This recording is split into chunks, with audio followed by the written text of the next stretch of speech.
மதிப்பிற்கும் மரியாதைக்கும் உரிய மடிப்பாக்கம் காமெடி கிளப் அன்பர்களே,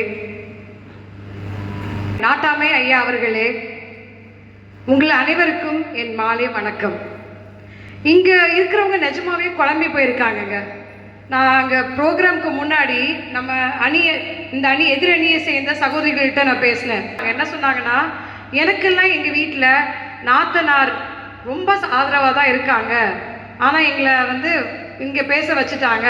அதுவும் நம்ம சரோஜாமா இருக்காங்களே, எங்கள் நாத்தனார் என்னை குழந்தை மாதிரி பார்த்துப்பாங்கங்க. ஆனால் எனக்கு இந்த தலைப்பு தான் கிடச்சிது, அதனால தான் நான் இங்கே வந்தேன்னு சொல்லி ஒத்துக்கிட்டாங்க. கேளுங்க, ஆமாவா இல்லையான்னு. இல்லைங்க, சரோஜா ரங்கராஜன் தான் முதல்ல கேட்டேன்.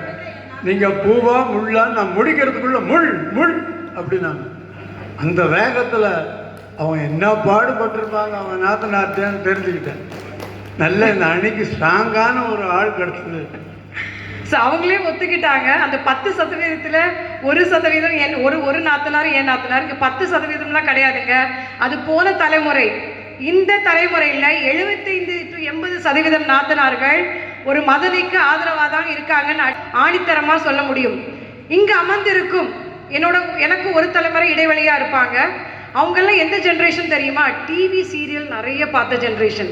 பார்த்து ரியல் நாத்தனார் யாரு, ஒரிஜினல் நாத்தனார் யாருன்னு அவங்களுக்கே குழம்பி போயிருக்காங்க. ரியல் நாத்தனாருங்கிறவங்க எப்படிப்பட்டவங்க தெரியுமா? நம்ம எதிரணியிலேயே ஒத்துக்கிட்டாங்க. நாத்தனார்கிட்ட தான் எதுவுமே ஷேர் பண்ணுவாங்க, நல்ல விஷயம் கெட்ட விஷயம் எல்லாம் ஷேர் பண்ணுவாங்க, நாத்தனாருக்கு தான் ஃபோன் பண்ணுவாங்கன்னு யாரோ சொன்னாங்க இந்த எதிரணியில். அதுதான் உண்மைங்க. ஒரு கணவன் கிட்டையோ மாமியார் கிட்டையோ பிரச்சனைனா மதனி யாருக்கு தெரியுமா ஃபோன் பண்ணுவா? அவங்க நாத்தனார்கிட்ட தான். நாத்தனார்கள் இடித்தாங்கி. ஏன் இடித்தாங்கின்னா, அவங்க அண்ணி எப்படி பேசுவாங்க, மதனி எப்படி பேசுவாங்கன்னா, உங்க அம்மாலாம் ஒரு என்ன குணம், ஏன் இப்படி பண்ணிக்கிறாங்க, உங்க அண்ணா ஏன் இப்படி நடந்துக்கிறாரு, கொஞ்சம் கூட என்னை புரிஞ்சிக்கவே மாட்டேங்கிறாரு, அந்த மாதிரி விஷயங்களை யார்கிட்ட உரிமையா பேசுவாங்க? நாத்தனார்கிட்ட தான் பேசுறாங்க. அந்த நாத்தனார் இதையெல்லாம் பொறுமையா கேட்டுவிட்டு அவர் என்ன தெரியுமா சொல்லுவாங்க? நீ அவங்களோட திறன்கள் எல்லாம் எடுத்து உரைத்து ஊக்கப்படுத்துபவர் தான் நாத்தனார். ஆமாவா இல்லையா? உங்க அண்ணன் இவ்வளவு கடன் வச்சிருக்காரு, உங்க தம்பி இப்படி கடனு, உங்க அம்மா அப்பா இவ்வளவு கடன் வச்சிருக்காங்க, இதெல்லாம் பேசுறது தான். இதெல்லாம் மதனி யார்கிட்ட ஷேர் பண்றா? நாத்தனார் கிட்ட. ஏன் இங்க நாத்தனார் எடுத்துட்டு போயிடக்கூடாது அப்படின்னு ஒரு மனநிலை. இதெல்லாம் கேட்டவன நாத்தனார் என்ன தெரியுமா பண்றா? அவளுடைய நகையை அவங்க புருஷனுக்கே தெரியாம அவங்க மதனி குடும்பம் நல்லா இருக்கணும், அண்ணன் குடும்பம் நல்லா இருக்கணும் அப்படின்னு அடமானம் வைத்து அந்த கடன் சுமை குறைக்க உதவுவாருங்க.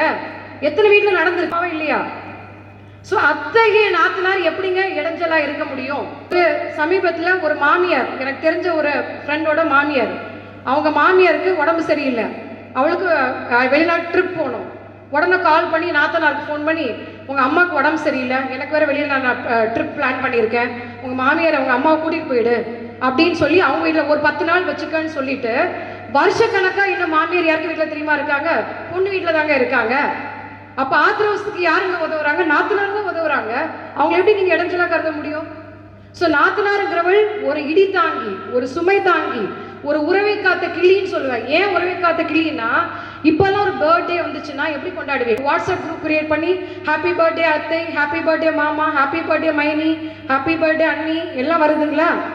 ஸோ இந்த ஒரு குடும்பத்தில் என்னோட ஃப்ரெண்டோட ஹஸ்பண்ட் என் ஃப்ரெண்டுக்கு எப்போவுமே பர்த்டே விஷ் பண்ண மாட்டார்.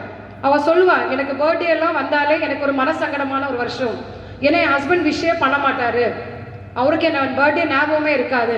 அவள் ஒரு வாரத்துக்கு முன்னாடி, அவள் பிறந்த நாளுக்கு ஒரு வாரத்துக்கு முன்னாடி அவளோட மாத்தனார்கிட்ட சொல்லியிருக்கா, உங்கள் அண்ணன் ஒரு நாள் கூட என் பர்த்டே விஷ் பண்ணதில்லை, ஓம் பர்த்டே அவ்வளோ நாள் விஷ் பண்ணுறாரு அப்படின்னு சொல்லியிருக்கா.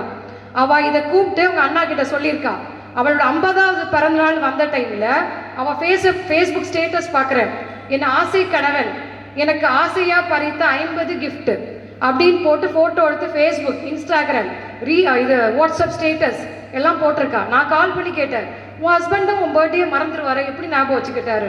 இல்லை, என் நாத்தனார்கிட்ட ஒரு வாரத்துக்கு முன்னாடி சொன்னேன், அவள் சொல்லியிருக்கா போல இருக்கு எங்கள் அண்ணா கிட்ட, அதுதான் அவள் அண்ணா கிட்ட சொல்லியிருக்கா, அதுதான் என் வீட்டுக்காரு என்னை கொண்டாடினாரு, எனக்கு 50வது பர்த்டே ஜான் சமைச்சிட்டேன் அப்படின்னு சொல்லி ரொம்ப சந்தோஷமா பட்டாங்க. இந்த உறவுக்கு இணைப்பு பாலமா விளங்குறது யாரு? நாத்தனார் தாங்க. பொறாமை மிக்கவர் அப்படிலாம் சொன்னாங்க. பொறாமை, போட்டி, இந்த உலகத்துல யாருக்கிட்ட பொறாமை போட்டி இல்லைங்க. மனுஷனா இருந்தா பொறாமை மிக்கிறவங்களும் இருக்காங்க, போட்டி உள்ளவங்களும் இருக்காங்க, நல்லவங்களும் இருக்காங்க. எல்லாரும் போட்டி பொறாமை உள்ளவங்க கிடையாது, நல்லவங்களும் இருக்கதான் செய்யறாங்க. அது என்ன நாத்தனார் மட்டும் நீங்க போட்டி பொறாமைன்னு சொல்றீங்க? அப்புறம் நாத்தனார்னா நாருன்னு சொன்னாங்க, தப்பு. நாத்தனார்னா அவங்க சொன்ன மாதிரியே நாக்குக்கு துணையானவர்னு அர்த்தம். சங்ககால இலக்கியங்கள்ல என்ன சொல்லியிருக்காங்கன்னா, ஒரு நாத்தனார்ங்கிற உறவு ஒரு நாக்குக்கு துணையாக விளங்குபவர்னு அர்த்தம். என்ன துணை? நல்ல விஷயம், கெட்ட விஷயம், எல்லா விஷயத்தையுமே ஒரு பெண், ஒரு மதனி சரிசரமா தைரியமா யார்கிட்ட பேசுவா? ஒரு நாத்தனார் கிட்ட தாங்க பேசுவா. ஸோ அந்தகே நாத்தனார் நீங்க இடைஞ்சல் சொல்லவே முடியாது.